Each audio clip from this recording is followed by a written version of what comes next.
ప్రియమైన భగవాన్ శ్రీ సత్య సాయి బాబా వారి జన్మభూమి కర్మభూమి అయిన పుట్టపర్తికి మీ అందరికీ సాదర సుస్వాగతం.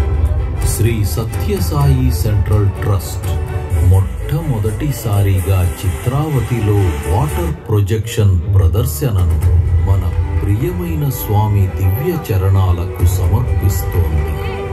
రండి, మనందరం కలిసి భక్తి శ్రద్ధలతో సాయిని సేవిద్దాం, సాయిని ప్రేమిద్దాం.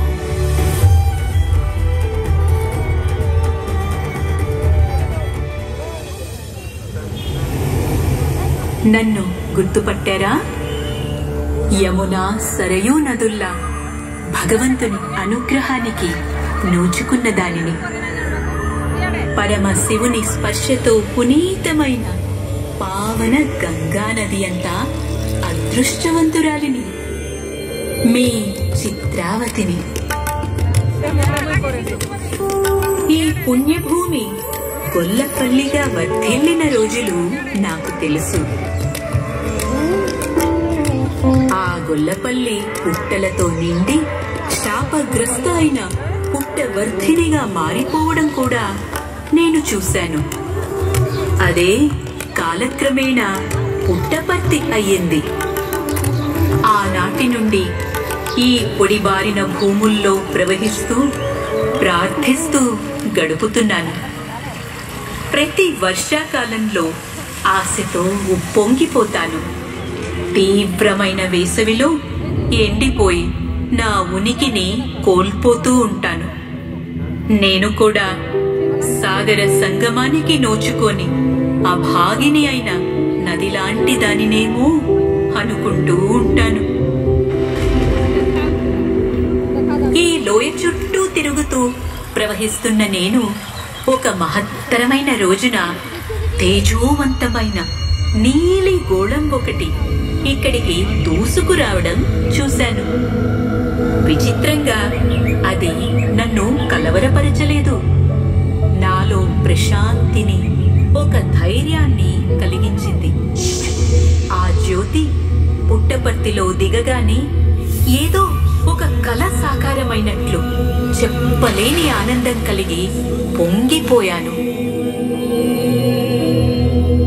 ఎవరి నుండి నదులు, పర్వతాలు, లోయలే కాదు, పంచభూతాలే పుట్టాయో ఆ విశ్వవిభుడే పుట్టపర్తిలో అవతరించాడని అప్పుడే నాకు అర్థమైంది.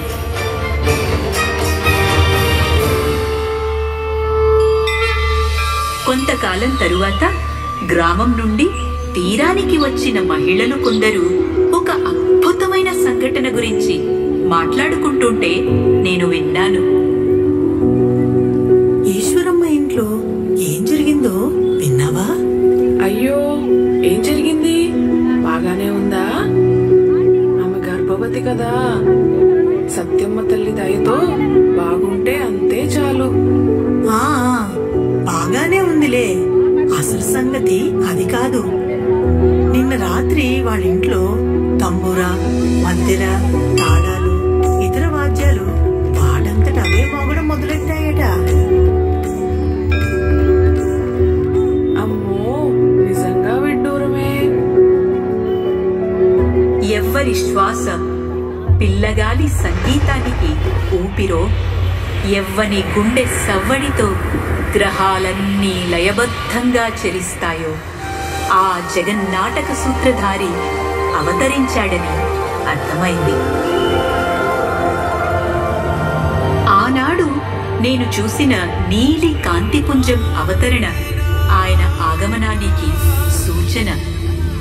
తనకు సత్యనారాయణ అని పేరు పెట్టడం ఎంతైనా సమంజసం. ఎందుకంటే ఆయన ఒక్కరే సత్యం. సత్య, నా చిన్నారి సత్య. వారి సమీపంలో ప్రవహిస్తూ ఆయన తన స్నేహితులతో కలిసి నా వద్దకు వచ్చినప్పుడు లెక్కలేనన్నిసార్లు పాద నమస్కారాలు పొందిన నేను ఆయన నాపై కురిపించిన అనుగ్రహ వర్షానికి కృతజ్ఞత ఎలా తెలుపను?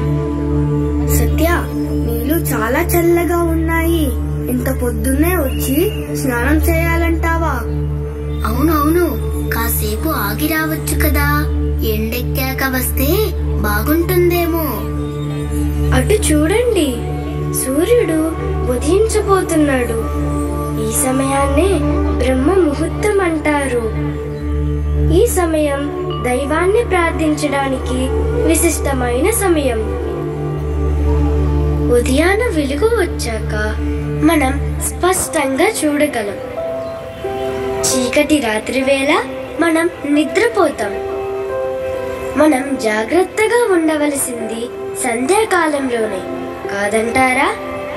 అలాగే మన జీవితాల్లో సంధ్యా సమయం పొడచూపినప్పుడు మనకి దైవానుగ్రహం అవసరం.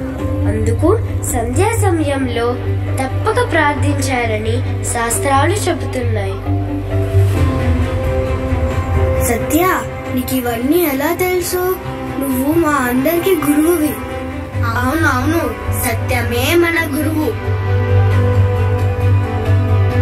అలాగే రండి, స్నానాలు ముగించుకొని హనుమాన్ గుడికి వెళ్దాం.